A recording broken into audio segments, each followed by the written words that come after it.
Hey guys, today I will teach you how to save and load data. First, install the plugin from the link in the description.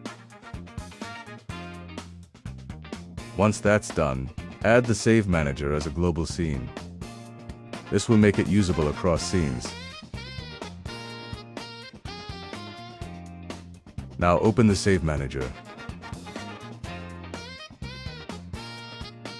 Add the variables. Make sure you configure this properly.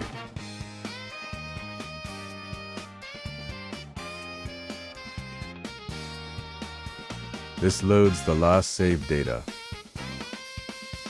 This saves the data.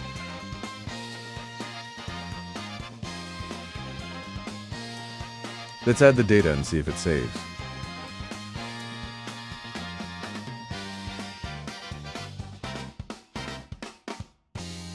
As you can see, it works.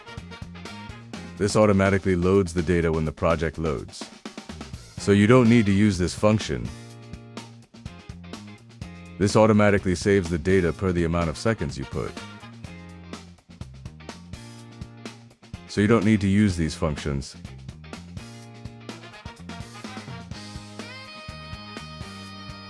Let's change the data and see if it saves.